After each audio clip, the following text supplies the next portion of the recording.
Сәлем достар, сіздермен бірге Олжас мен Ғали. Бүгінгі жансаяның қарсыласы Лей Тэньчжэ.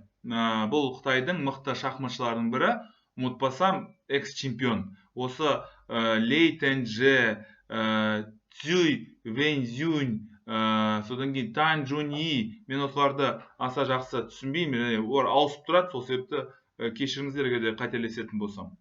D4 ATF6, C4 G6, G3 D6, ескі үнді қорғанысы, G2 G7, ATF3 патшаны сырғыздық, D7, I5, I4, C6, I7, H6, I3, I8, C1, D4 G7, P at D4, содан кейін A5. Әрине, бұл жүйеде мына сарбаз осал болады, бірақ мына сарбазда жағдай онша емес, өйткені ол да жартылай ашық жолда орналасқан. Бірақ мынаның жағдай онша емес жалпы. D2, I5, D7, F4. Жалпы F4 деген іс-әрекетпен асығудың қажеті жоқ. Жалпы Лей Тэньчжэ, былай қарасаң, мықты шахматшылардың бірі. Ұмытпасам, осы Қытай шахматшыларының бәрі чемпион болып шықты.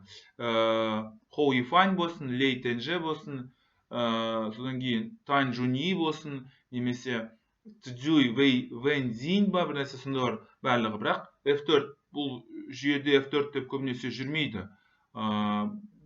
Көрініп тұр, тәжірибесі жеткіліксіздеу деп ойлаймын деген. C5, A4, C7, G4. Көріңіздер ме? Импульс өте көп, және инерция бойынша іс-әрекет жасап жатыр. D7. Көбінесе бұл тек қана патшаны әлсірететін іс-әрекеттердің бірі. G4 деген жүрістің бір кемшілігі, егер тез арада ұтпайтын болсаң, жағдай онша емес болады. A5, B4, бұл енді бұл блицтің тірліктері. C2, I6, C5, C4 жедік, соңғы C5. I3, B3, шегені қақтық, B2-дегі сарбазға, және F5, көріңіздер ме? Ең негізгі қателіктердің бірі. Бірақ ұмытпаңыздар, бұл блицте бұндай жағдайлар болады. G5, жедік, және өзінің негізгі орталықтағы сарбазынан айырылып қалды. Қалғаны енді үлкен қиындық туғызбайды, өйткені жансаяның кәдімгі үлкен деңгейі бар, және Қытайдың шахматшыларынан ешқандай кем емес.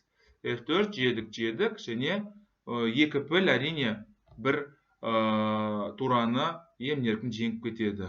Қалған енді аса қызық емес. Көріңіздер ме, гроссмейстерлердің іс-әрекетінде бір қате жіберсең жеткілікті. Сонымен ұтылып қаласың.